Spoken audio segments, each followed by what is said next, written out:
Hi hello ಎಲ್ಲರಿಗೂ ನಮಸ್ಕಾರ. ಎಲ್ಲರಿಗೂ ಶೈಲಜಾ ಕುಕಿಂಗ್ ಚಾನಲ್ಗೆ ಸ್ವಾಗತ. ಇವತ್ತಿನ ರೆಸಿಪಿ ಏನಪ್ಪ ಅಂದರೆ ಮೆಂತ್ಯ ಸೊಪ್ಪಿನ ಹುಳಿ ಸಾಂಬಾರ್. ತುಂಬ ಚೆನ್ನಾಗಿರುತ್ತೆ ರೀ ಇದಂತೂ. ಇದು ನಿಮಗೆ ಆರೋಗ್ಯಕ್ಕೂ ತುಂಬ ಒಳ್ಳೆಯದು ಅಂತ ಹೇಳ್ಬೋದು. ಈ ಹುಳಿ ಸಾಂಬಾರ್ ಜೊತೆ ಮೆಂತ್ಯ ಸೊಪ್ಪಿನ ಒಗ್ಗರಣೆ ಮಾಡ್ಕೊಂಡು ತಿಂತಾ ಇದ್ರೆ ಹಬ್ಬ, ಅದ್ರ ರುಚಿನೇ ಬೇರೆ. ಬನ್ನಿ ಹೇಗೆ ಮಾಡೋದು ಅಂತ ನೋಡೋಣ. ಮೊದಲಿಗೆ ನಾನಿಲ್ಲಿ 4 ಕಟ್ಟಷ್ಟು ಮೆಂತ್ಯ ಸೊಪ್ಪನ್ನ ಚೆನ್ನಾಗಿ ವಾಶ್ ಮಾಡಿ ಸಣ್ಣದಾಗಿ ಕಟ್ ಮಾಡಿ ಇಟ್ಕೊಂಡಿದ್ದೀನಿ. ಮೆಂತ್ಯ ಸೊಪ್ಪಿನ ಜೊತೆ ನಾನಿಲ್ಲಿ ಹುರುಳಿಕಾಳು ತೊಗೊಂಡಿದ್ದೀನಿ. 200 ಗ್ರಾಮಷ್ಟು ಹುರುಳಿಕಾಳನ್ನ ಚೆನ್ನಾಗಿ ಈ ಥರ ಹುರ್ಕೋಬೇಕು. ಚೆನ್ನಾಗಿ ಅಂತಂದರೆ ಮೀಡಿಯಮ್, ಸ್ವಲ್ಪ ಕೆಂಪುಗಾಗೋವರೆಗೂ ನೋಡಿ ಈ ಥರ ಹುರ್ಕೋಬೇಕಾಗುತ್ತೆ. ಇಷ್ಟು ಹುರಿದ್ರೆ ಸಾಕಾಗುತ್ತೆ ನೋಡಿ. ನಂತರ 2 ಟೊಮೊಟೊ ತೊಗೊಂಡಿದ್ದೀನಿ ನಾನಿಲ್ಲಿ. ಇವಾಗ ಇಷ್ಟನ್ನು ಬೇಯಕ್ಕೆ ಹಾಕ್ಬೇಕಲ್ವಾ. ಫಸ್ಟು ಹುರುಳಿಕಾಳನ್ನ ಚೆನ್ನಾಗಿ ವಾಶ್ ಮಾಡ್ಕೋಬೇಕು. ನೋಡಿ ವಾಶ್ ಮಾಡಿ ಇಟ್ಕೊಂಡಿದ್ದೀನಿ ಆಲ್ರೆಡಿ ನಾನು. ಮತ್ತು ಸೊಪ್ಪೆಲ್ಲ ವಾಶ್ ಮಾಡಿ ಸಣ್ಣದಾಗಿ ಕಟ್ ಮಾಡಿ ಎಲ್ಲ ಸೊಪ್ಪನ್ನು ಹಾಕೊಳ್ತಾ ಇದ್ದೀನಿ ನಾನಿಲ್ಲಿ. 4 ಕಟ್ಟಷ್ಟು ಸೊಪ್ಪನ್ನು ಇಲ್ಲಿ ಸೇರಿಸ್ಕೊಂಡಿದ್ದೀನಿ. ನಂತರ 2 ಟೊಮೊಟೊನು ಸೇರಿಸ್ಕೊಂಡಿದ್ದೀನಿ. ನಂತರ ಉಪ್ಪು, ಇಲ್ಲಿ ನಾನು 1 ಟೇಬಲ್ ಸ್ಪೂನಷ್ಟು ಉಪ್ಪು ಹಾಕ್ಕೊಂಡಿದ್ದೀನಿ. ನೀವು ಅಷ್ಟೇ ಹಾಕೊಳ್ಳಿ, ಬೇಯೋದಕ್ಕೆ ಸಾಕಾಗುತ್ತೆ. ನಾನಿಲ್ಲಿ ಹಾಗೆ ಪ್ಲೇಟ್ನ ಮುಚ್ಚಿ ಬೇಯಿಸ್ಕೊಂಡಿದ್ದೀನಿ. ನೀವು ಬೇಕಾದ್ರೆ ಒಂದು 3 ವಿಸಲ್ ಹಾಕ್ಸ್ಕೋಬೋದು.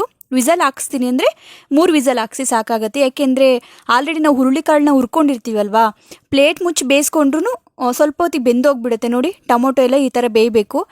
ಟೊಮೊಟೊ ಎಲ್ಲ ಚೆನ್ನಾಗಿ ಬೆಂದಿದೆ ಆಲ್ರೆಡಿ. ಇವಾಗ ಸೊಪ್ಪು ಮತ್ತು ಸಪ್ಪರಸನ ಸಪ್ರೇಟ್ ಮಾಡ್ಕೋಬೇಕಾಗುತ್ತೆ ನೋಡಿ. ಈ ಥರ ಸೊಪ್ಪು ಎಕ್ಸ್ಟ್ರಾ ಮತ್ತು ರಸ ಎಕ್ಸ್ಟ್ರಾ ಬರೋ ಥರ, ಅರ್ಥ ಆಯ್ತಾ? ಸೊ ಆ ಥರ ಮಾಡ್ಕೊಳ್ಳಿ.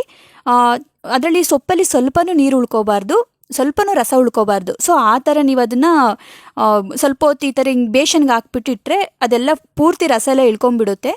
ಸೊ ಸ್ವಲ್ಪ ಹೊತ್ತು ಬಿಟ್ಬಿಟ್ಟು ಅದನ್ನು ಒಗ್ಗರಣೆಗೆ ಹಾಕೋಬೇಕಾಗುತ್ತೆ. ಸೊ ಅದರಿಂದ ರಸ ಎಕ್ಸ್ಟ್ರಾ ಮಾಡ್ಕೊಂಡಿದ್ದೀವಿ. ಆ ರಸ ಬರುತ್ತಲ್ವಾ, ಸೊ ಅದನ್ನು ನಾವು ಸಾಂಬಾರ್ಗೆ ಹಾಕಬೇಕಾಗತ್ತೆ. ಓಕೆನಾ? ಬನ್ನಿ ಇವಾಗ ರೆಡಿ ಮಾಡೋಣ. ನೋಡಿ, ಟೊಮೊಟೊ ಈ ಥರ ಮೇಲ್ಗಡೆ ಸಿಪ್ಪೆ ಎಲ್ಲ ಇರುತ್ತಲ್ಲ ಅದನ್ನು ತಕ್ಕೋಬೇಕು. ಮತ್ತು ಹುಣಸೆಹಣ್ಣನ್ನ ಕಿವುಚಿ ಇಟ್ಕೊಂಡು ಅದನ್ನು ರಸನ ಸಪ್ರೇಟ್ ಮಾಡಿ ಇಟ್ಕೊಳ್ಳಿ.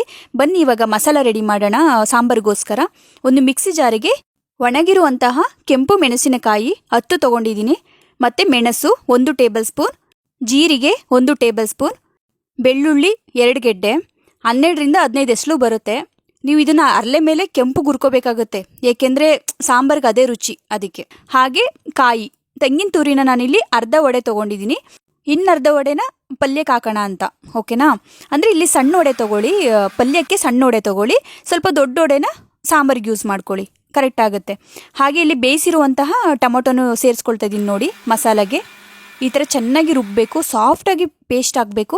ಆ ಥರ ರುಬ್ಕೊಳ್ಳಿ ನೋಡಿ ಹೀಗೆ. ಬನ್ನಿ ಇವಾಗ ಒಗ್ಗರಣೆ ಮಾಡೋಣ, ಸಾಂಬಾರು ರೆಡಿ ಮಾಡೋಣ. ಒಂದು 2 ಟೇಬಲ್ ಸ್ಪೂನಷ್ಟು ಎಣ್ಣೆ, 1 ಟೇಬಲ್ ಸ್ಪೂನ್ ಸಾಸಿವೆ, 2 ಈರುಳ್ಳಿ ಸಣ್ಣದಾಗಿ ಕಟ್ ಮಾಡಿ ಇಟ್ಕೊಂಡಿದ್ದೀನಿ. ಮತ್ತು ಬೆಳ್ಳುಳ್ಳಿ, ಸ್ವಲ್ಪ ಬೆಳ್ಳುಳ್ಳಿನ ಗೆಚ್ಕೊಂಡು ಇಟ್ಕೊಂಡಿದ್ದೀನಿ. ಹಾಗೆ ರೆಡ್ ಚಿಲ್ಲಿ, ಒಣಗಿರುವಂತಹ ಮೆಣಸಿನ್ಕಾಯಿನ ಒಂದು 3 ತೊಗೊಂಡಿದ್ದೀನಿ. 3 ಇಲ್ಲ 2 ತೊಗೊಳ್ಳಿ ಸಾಕಾಗುತ್ತೆ, ಸಣ್ಣದಾಗಿ ಅದನ್ನೇ ಕಟ್ ಮಾಡಿಕೊಂಡು. ನೋಡಿ ಇವಾಗ ಇಷ್ಟನ್ನು ಒಗ್ಗರಣೆ ಹಾಕ್ಬಿಟ್ಟು ಸಾಫ್ಟಾಗಿ ಪೇಸ್ಟ್ ಮಾಡಿರುವಂತಹ ಮಸಾಲೆನೂ ಇಲ್ಲಿ ಸೇರಿಸ್ಕೊಳ್ತಾ ಇದ್ದೀನಿ ನೋಡಿ. ಅದು ನೀರನ್ನು ವೇಸ್ಟ್ ಮಾಡಿಬಿಡಿ. ಅದು ನೀರು ಚೆನ್ನಾಗಿ ಮಿಕ್ಸಿ ಜಾರ್ನ ಇದು ಮಾಡಿ ಅದು ನೀರನ್ನು ಸೇರಿಸ್ಕೊಂಡು ಈ ಥರ ಚೆನ್ನಾಗಿ ಫ್ರೈ ಮಾಡ್ಕೊಳ್ಳಿ. ಸ್ವಲ್ಪ ಒಂದು ಕುದಿ ಬರಬೇಕು ಹೀಗೆ ನೋಡಿ. ಈ ಥರ ಹಿಂಗೆ ಚೆನ್ನಾಗಿ ಮಿಕ್ಸ್ ಮಾಡಿ ನಂತರ ಇಲ್ಲಿ ಸೊಪ್ಪನ್ನ ರುಬ್ಕೋಬೇಕಾಗುತ್ತೆ ಮಸಾಲೆಗೆ. ಈಗ ಅದು ಕುದಿ ಬರುತ್ತೆ ಅಷ್ಟರಲ್ಲಿ ನಾವಿಲ್ಲಿ ಮಸಾಲ ಪೇಸ್ಟ್ನ ರೆಡಿ ಮಾಡ್ಕೊಳ್ಳೋಣ. ಸೊಪ್ಪಿನ ಮಸಾಲಾನ ರೆಡಿ ಮಾಡ್ಕೊಳ್ಳೋಣ. ಇಲ್ಲಿ ಮಿಕ್ಸಿ ಜಾರಿಗೆ ಇವಾಗ ನೋಡಿ ಎಲ್ಲ ಬೇಯಿಸಿರುವಂತಹ ಸೊಪ್ಪನ್ನು ಹಾಕೊಳ್ತಾ ಇದ್ದೀನಿ. ಅಂದ್ಬಿಟ್ಟು ಎಲ್ಲ ಹಾಕ್ತಿಲ್ಲ, ಸ್ವಲ್ಪ ಒಗ್ಗರಣೆಗೂ ಇಟ್ಟಿದ್ದೀನಿ ಸೊಪ್ಪನ್ನ. ಸಾಫ್ಟಾಗಿ ಪೇಸ್ಟ್ ಮಾಡ್ಕೋಬೇಕಾಗತ್ತೆ ಈ ಸೊಪ್ಪನ್ನು ನೋಡಿ. ಹೀಗೆ ಸಾಫ್ಟಾಗಿ ರುಬ್ಕೊಂಡ್ಮೇಲೆ ಸ್ವಲ್ಪ ನೀರು ಹಾಕ್ಕೊಳ್ಳಿ, ನೋಡಿಕೊಂಡು ಸ್ವಲ್ಪ ನೀರು ಸೇರಿಸ್ಕೊಂಡು ಸ್ವಲ್ಪ ಪೇಸ್ಟ್ ಮಾಡ್ಕೊಳ್ಳಿ. ಸ್ವಲ್ಪ ಸಾಫ್ಟಾಗಿ ನೋಡಿ ಈ ಥರ ಇಷ್ಟಾದ್ರೂ ಸಾಕಾಗುತ್ತೆ. ಇವಾಗ ಅಲ್ಲಿ ಮಸಾಲೆ ರೆಡಿ ಮಾಡಿ ಹಾಕಿದ್ವಲ್ವಾ, ಸೊ ಅದು ಆಲ್ರೆಡಿ ನೋಡಿ ಈ ಥರ ಕುದಿ ಬಂದಿದೆ. ಒಂದು ಕುದಿ ಬಂದ್ರೂ ಸಾಕಾಗುತ್ತೆ. ಇವಾಗ ಅಷ್ಟು ಪೇಸ್ಟನ್ನು ಹಾಕಿ ಫುಲ್ ಮಿಕ್ಸ್ ಮಾಡಿ ಫುಲ್ ಬೇಯಿಸ್ಬೇಕು. ಇವಾಗ ಇದೊಂದು ಕುದಿ ಬರಬೇಕು. ಸೊ ಅಲ್ಲಿವರೆಗೂ ಈ ಥರ ಹಿಂಗೆ ಫುಲ್ ಫ್ರೈ ಮಾಡಿ, ಹಿಂಗೆ ಚೆನ್ನಾಗಿ ಫ್ರೈ ಮಾಡಿಕೊಂಡು ಅದರಲ್ಲಿ ಖಾರ ಇರುತ್ತಲ್ವಾ, ಸೊ ಅದನ್ನು ಚೆನ್ನಾಗಿ ನೀರೆಲ್ಲ ಮಿಕ್ಸ್ ಮಾಡ್ಕೊಂಡು ಸ್ವಲ್ಪ ನೀರೆಲ್ಲ ಸೇರಿಸ್ಕೊಳ್ಳಿ. ನಂತರ ಹುಣಸೆಹಣ್ಣನ್ನ ಕಿವುಚಿಟ್ಟಿದ್ವಲ್ವಾ, ಆ ಹುಣಸೆಹಣ್ಣಿನ ರಸನೂ ಇಲ್ಲಿ ಸೇರಿಸ್ಕೊಳ್ತಾ ಇದ್ದೀನಿ.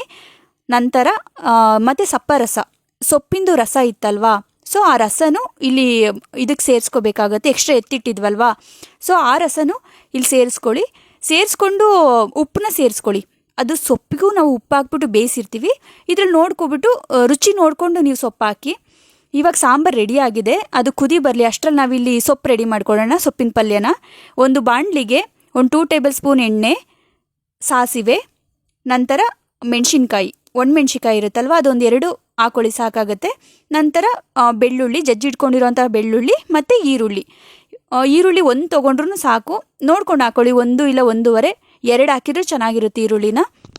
ನಂತರ ಬೇಯಿಸಿಟ್ಕೊಂಡಿರೋಂತಹ ಸೊಪ್ಪು, ಅಷ್ಟು ಸೊಪ್ಪನ್ನು ಸೇರಿಸ್ಕೊಂಡು ಒಂದು ಆಗಲೇ ಹೇಳಿದ್ನಲ್ವ ನಾನು ನಿಮಗೆ, ಅಂದರೆ ಒಂದು ಹಾಫ್ ಒಡೆ, ಸಣ್ಣ ಹಾಫ್ ಒಡೆನ, ಅರ್ಧ ಒಡೆನ ನಾವಿಲ್ಲಿ ಕಾಯಿ ತುರಿನ ಎತ್ತಿಟ್ಕೊಂಡಿದ್ದೋ ಅಂತ ಅದನ್ನು ಹಾಕಿ ಮಿಕ್ಸ್ ಮಾಡ್ತಾಯಿದ್ದೀನಿ ನೋಡಿ.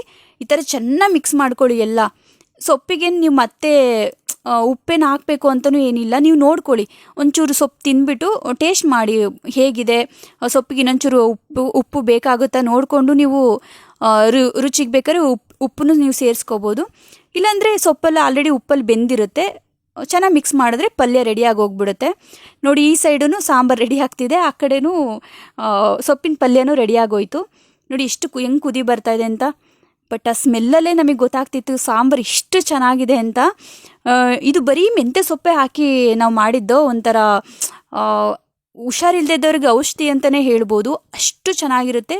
ಏನಾದರೂ ಜ್ವರ ಬಂದಿದ್ರೂ ಅಂಥವ್ರಿಗೆ, ಜ್ವರ ಬಂದಿರೋರಿಗೂ ಒಂಥರ ತಿನ್ನೋದಕ್ಕೆ ಹಿತ ಅನಿಸುತ್ತೆ, ಇದೇ ಸಾಕಪ್ಪ ಅನಿಸ್ಬಿಡುತ್ತೆ. ಸೊ ಅಷ್ಟು ಚೆನ್ನಾಗಿರುತ್ತೆ. ಬೇಳೆ ಸಾಂಬಾರು ಬಿಟ್ಟರೆ ನೆಕ್ಸ್ಟು ಸೊಪ್ಪು ಸಾಂಬಾರೇ ತುಂಬ ಹುಷಾರಿಲ್ದಿದ್ದವರಿಗೆ ಖುಷಿ ಕೊಡುತ್ತೆ ಅಂತ ಹೇಳ್ಬೋದು. ನೋಡಿ ಸೊಪ್ಪು ಒಗ್ಗರಣೆನೂ ರೆಡಿಯಾಗಿದೆ, ಸಾಂಬಾರು ರೆಡಿಯಾಗಿದೆ. ಇದ್ರ ಜೊತೆ ಮುದ್ದೆ, ರೈಸ್ ಜೊತೆ ಹಾಕೊಂಡು ತಿಂತಾಯಿದ್ರೆ ಇಷ್ಟು ಚೆನ್ನಾಗಿರುತ್ತೆ ಗೊತ್ತಾ. ನೀವು ಇದೇ ಥರ ನಾವು ಹೇಗೆ ಹೇಳ್ದೋ ಅದೇ ಪ್ರೋಸೆಸ್ಸಲ್ಲಿ ನೀವು ರೆಡಿ ಮಾಡಿಕೊಂಡು ಟ್ರೈ ಮಾಡಿ, ಹೇಗಾಗಿತ್ತು ಅಂತ ಕಮೆಂಟ್ ಮಾಡಿ. ನಮಗೂ ಅವಾಗ ಅನಿಸುತ್ತಲ್ವ, ಗೊತ್ತಾಗುತ್ತೆ, ಓಕೆ ನೋಡ್ತಾ ಇದ್ದೀರಾ ಹೇಗಿರ್ಬೋದು ಸಾಂಬಾರು ಅಂತೆಲ್ಲ ನಮಗೂ ಅನಿಸುತ್ತೆ. ನೆಕ್ಸ್ಟ್ ಇನ್ನು ಬೇರೆ ಬೇರೆ ಇನ್ನೂ ಹೊಸ ರೆಸಿಪೀಸ್ ಮಾಡೋದಕ್ಕೆ, ಒಳ್ಳೊಳ್ಳೆ ಅಡುಗೆ ಮಾಡೋದಕ್ಕೆ ನಮಗೂ ಒಂದು ಸ್ಫೂರ್ತಿ ಸಿಗುತ್ತೆ ಅಂತ ಹೇಳ್ತಾ, ಹೀಗೆ ನಮ್ಮ ಶೈಲಜಾ ಕುಕ್ಕಿಂಗ್ ಚಾನಲ್ನ ಸಪೋರ್ಟ್ ಮಾಡ್ತಾ ಇರಿ, ಸಬ್ಸ್ಕ್ರೈಬ್ ಮಾಡಿ. Thank you.